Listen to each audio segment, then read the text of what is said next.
आइए सुनते हैं एक प्रेरणादायक कहानी, स्वर्ग और नर्क की कहानी। कथा श्रुति की आवाज में। एक बुजुर्ग औरत मर गई। यमराज लेने आए। औरत ने यमराज से पूछा, आप मुझे नर्क ले जाएंगे या स्वर्ग ले जाएंगे? यमराज बोले, दोनों में से कहीं नहीं। तुमने इस जन्म में बहुत ही अच्छे कर्म किए हैं, इसलिए मैं तुम्हें सीधे प्रभु के धाम ले जा रहा हूँ। बुजुर्ग औरत बहुत खुश हो गई और बोली, धन्यवाद, पर मेरी आपसे एक विनती है। मैंने यहाँ धरती पर सबसे स्वर्ग नर्क के बारे में बहुत कुछ सुना है, इसलिए मैं एक बार दोनों जगहों को देखना चाहती हूँ। यमराज बोले, तुम्हारे कर्म अच्छे हैं, इसलिए मैं तुम्हारी यह इच्छा पूरी करता हूँ। चलो, हम स्वर्ग और नर्क के रास्ते में होते हुए प्रभु के धाम में चलेंगे।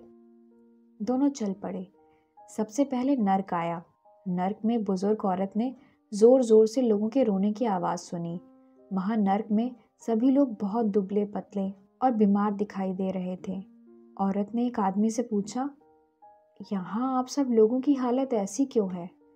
आदमी बोला, तो और कैसी हालत होगी, मरने के बाद से जब से यहाँ आए हैं हमने एक भी दिन खाना नहीं खाया। भूख से हमारी आत्माएं तड़प रही है। बुजुर्ग औरत की नज़र एक विशाल पतीले पर पड़ी, जो कि लोगों के कद से करीब 100 फीट ऊंची थी। उस पतीले के ऊपर एक विशाल चम्मच लटक रहा था। पतीले में से बहुत ही शानदार खुशबू आ रही थी। बुजुर्ग औरत ने उस आदमी से पूछा, इस पतीले में क्या है? आदमी मायूस होकर बोला, ये पतीला बहुत ही स्वादिष्ट खीर से हर समय भरा रहता है।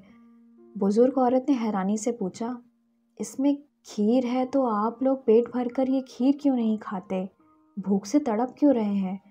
आदमी रो रो कर बोलने लगा, कैसे खाएं? ये पतीला 100 फीट ऊंचा है और हम में से कोई भी उस पतीले तक नहीं पहुंच पाता। यह सुनकर बुजुर्ग औरत को उन पर तरस आ गया। सोचने लगी, बेचारे खीर का पतीला होते हुए भी भूख से बेहाल हैं। शायद ईश्वर ने उन्हें यही दंड दिया होगा। अब यमराज बुजुर्ग औरत से बोले, चलो, हमें देर हो रही है। दोनों चल पड़े। कुछ दूर चलने पर स्वर्ग आया। वहां पर बुजुर्ग औरत को सबके हंसने और खिलखिलाने की आवाज़ सुनाई दी।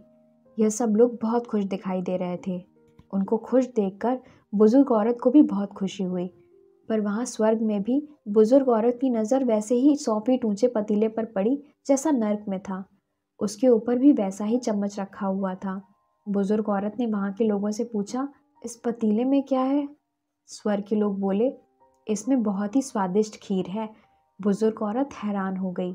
उनसे बोली, पर यह पतीला तो 100 फीट ऊंचा है, तो आप लोग इस तक पहुंच ही नहीं पाते होंगे। उस हिसाब से तो आप लोगों को खाना मिलता ही नहीं होगा। आप लोग भूख से बेहाल होंगे। पर मुझे तो आप सब लोग इतने खुशहाल दिख रहे हैं, ऐसा कैसे? इनमें से एक व्यक्ति बोला, हम सब लोग इस पतीले में से पेट भरकर खीर खाते हैं। औरत बोली, पर कैसे? पतीला तो बहुत ऊंचा है। व्यक्ति बोला, तो क्या हो गया, पतीला ऊंचा है तो यहाँ पर कितने सारे पेड़ हैं। हमने इन पेड़ों की लकड़ी ली, उसको काटा और एक विशाल सीढ़ी का निर्माण किया। उस लकड़ी की सीढ़ी के सहारे हम पतीले तक पहुँचते हैं और सब मिलकर खीर का आनंद लेते हैं। बुजुर्ग औरत यमराज की तरफ देखने लगी। यमराज मुस्कुराए और बोले, ईश्वर ने स्वर्ग और नर्क को मनुष्य के हाथ में सौंप रखा है। चाहे तो अपने लिए नर्क बना ले, चाहे तो अपने लिए स्वर्ग। ईश्वर ने सबको एक समान हालातों में ढाला है। उसके लिए उसके सभी बच्चे समान हैं। वह किसी से भेदभाव नहीं करता। वहाँ नर्क में भी पेड़ पौधे सब थे, पर वह लोग खुद ही आलसी हैं। उन्हें खीर हाथ में ही चाहिए। वह कोई कर्म नहीं करना चाहते, कोई मेहनत नहीं करना चाहते, इसीलिए भूख से बेहाल है। क्योंकि यही तो ईश्वर की बनाई हुई इस दुनिया का नियम है। जो कर्म करेगा, मेहनत करेगा, उसी को मीठा फल खाने को मिलेगा। स्वर्ग के सपने छोड़ दो, नरक का डर छोड़ दो।